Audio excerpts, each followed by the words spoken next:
Estos hombres son los únicos que siguen viendo a España así.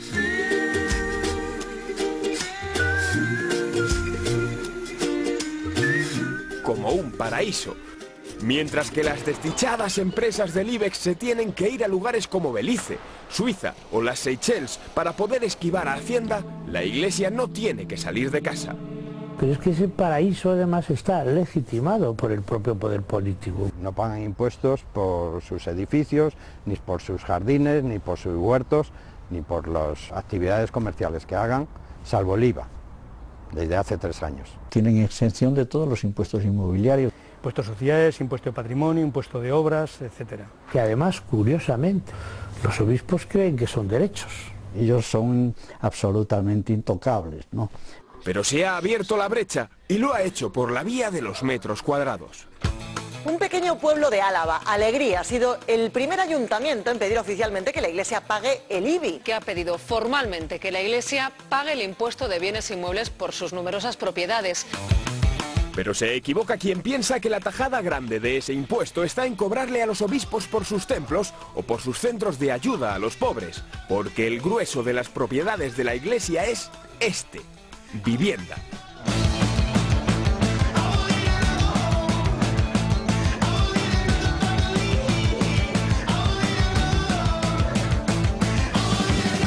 La jerarquía católica nunca ha querido hacer una estimación pública de cuántas propiedades tiene, pero lo que es innegable es que la Iglesia está funcionando como una gran agencia inmobiliaria, especializada en alquiler, y la magnitud de eso se está empezando a calibrar ahora.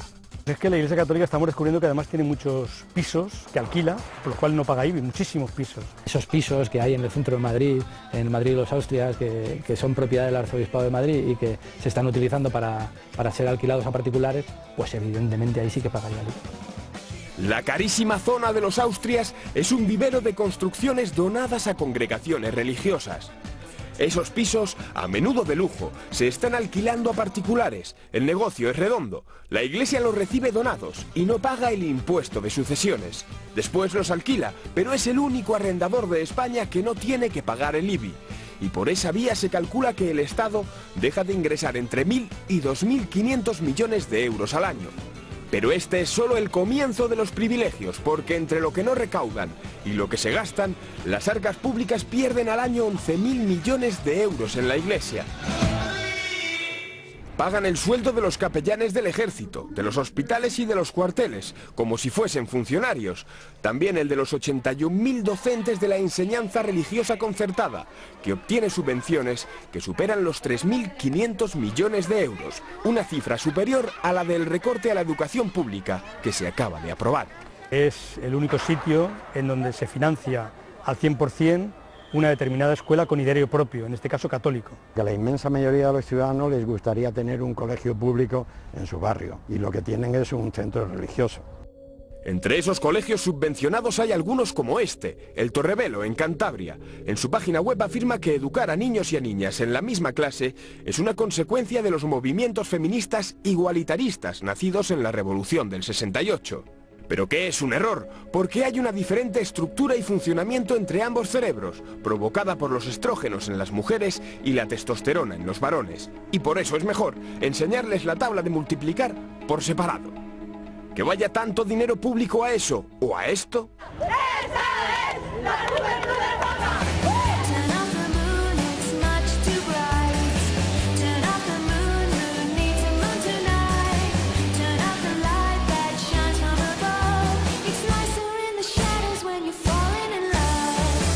Que costó 50 millones de euros, además de una deducción fiscal del 90% para sus patrocinadores, hace pensar que este Estado, en realidad, está lejos de ser como se dice.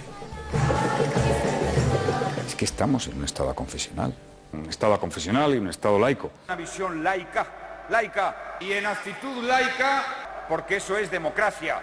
Y estos son los hechos. El PSOE de Zapatero no toca el concordato, le sube la asignación por IRPF a la Iglesia y tampoco abre el melón del IBI. Pues es decir, podrían haberlo hecho tanto cuando gobernaba Felipe González como cuando gobernaba Zapatero. Y no lo han hecho. No sé si es más una cuestión populista que realmente efectiva.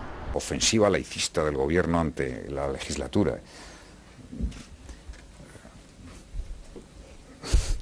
Exacto, los obispos pasaron en ese tiempo de cargar con una cruz a adorar a una X.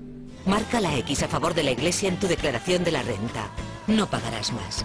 Programa por tantos. Se les sube la asignación del 0,52 al 0,7%. Dicho así, parece que la Iglesia destina ese dinero a ayudar a los pobres, pero no. Cuando se marca su casilla en la declaración de la renta, se está pagando los sueldos de los obispos y de los sacerdotes. La asignación de Cáritas, por ejemplo, sale de fines sociales, como la del resto de ONGs. Nos gustaría a muchos creyentes que la Iglesia Católica Española, en esta etapa de crisis, hubiera sido capaz de renunciar a ese tanto por ciento que se le está quitando a todo españolito en favor de la gente que lo está pasando peor. Estoy esperando que se vendan fincas o se vendan alguna casa o se venda algo para dar de comer a la gente, es decir, ¿por qué no lo vamos a hacer? Nos hemos llenado de tantos bienes que claro, que es que nos dan problemas que nos distancian del Evangelio, ¿no? Nosotros preferimos una iglesia más austera, que se ajuste más a la iglesia de los pobres, que debemos ser, ¿no?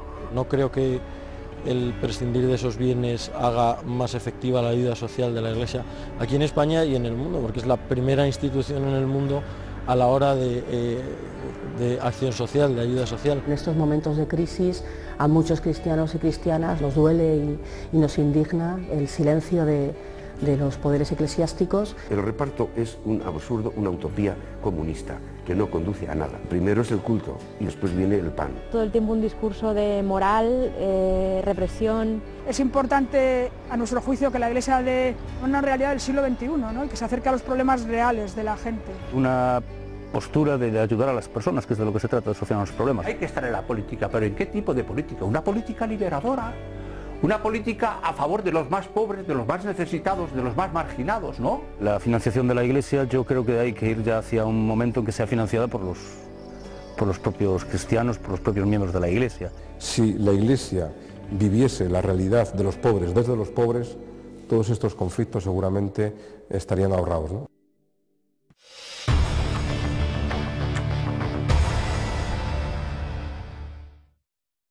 Porque es necesario apartarse de la codicia,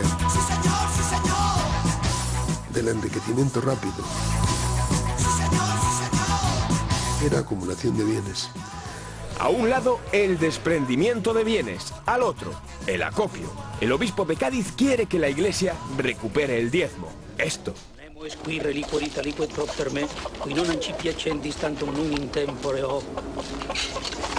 La costumbre antiquísima de contribuir con los diezmos y primicias a sostener las necesidades de la Iglesia y de la caridad con los pobres. Si queremos ser coherentes y dar testimonio, tenemos que ser mucho más austeros y más acorde con lo que predicamos, ¿no? Predicar están predicando, pero con las inmatriculaciones. ¿Qué son las inmatriculaciones? El concepto es tan arcaico que tenemos que retroceder a etapas oscuras para entenderlo.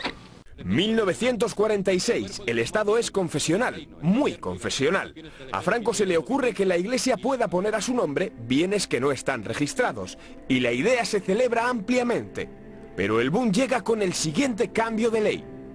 1998, el Estado es aconfesional, pero tiene sus gustos, y Aznar modifica la ley para que los obispos puedan ejercer como notarios.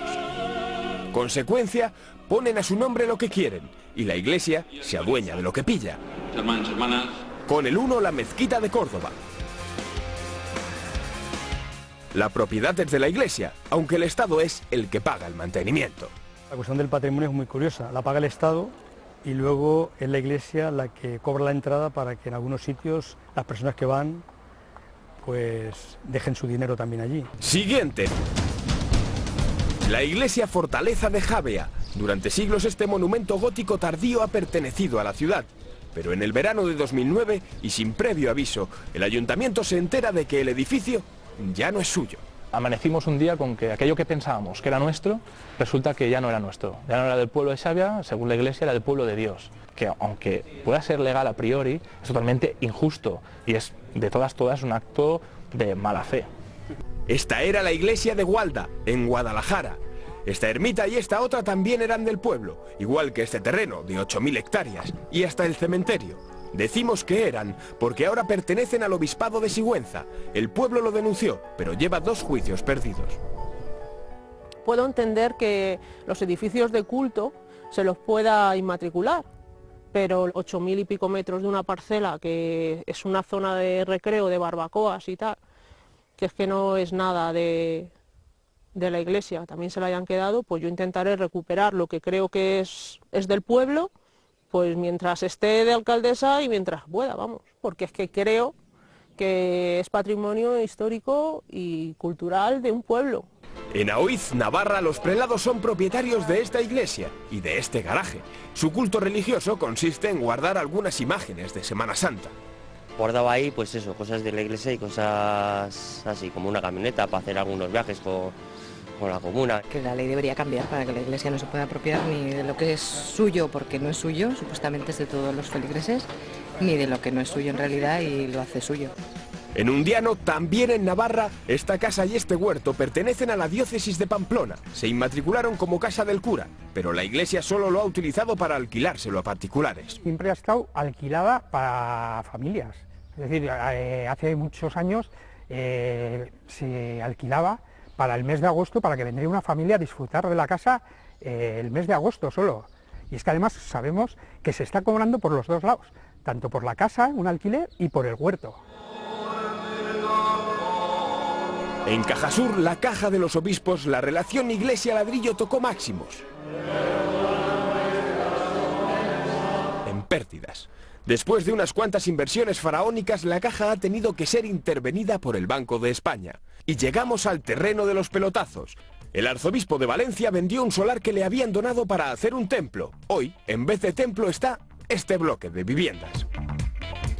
El obispo de Valladolid tenía una fundación para niños sordos. Vendió el terreno para construir un parking. Este parking.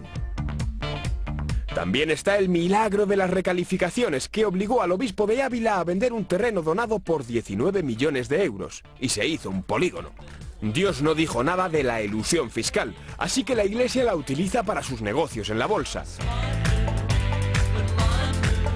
Ha tenido 3 SICAV, que son la trampa legal para tributar al 1% lo que tendría que tributarse al 35%, y por ahí canaliza sus inversiones en bolsa, donde ha tenido de todo, aunque sea pecado, como su inversión en Pfizer, la empresa americana de las famosas pastillas azules que elevan al cielo de los orgasmos. I used to be a cowboy. Firm. Y también ha invertido la iglesia en este anticonceptivo para mujeres. Aunque el colmo de la disociación entre moral y economía se lo lleva el Vaticano, que llegó a invertir en una rentable editorial especializada en porno alemán.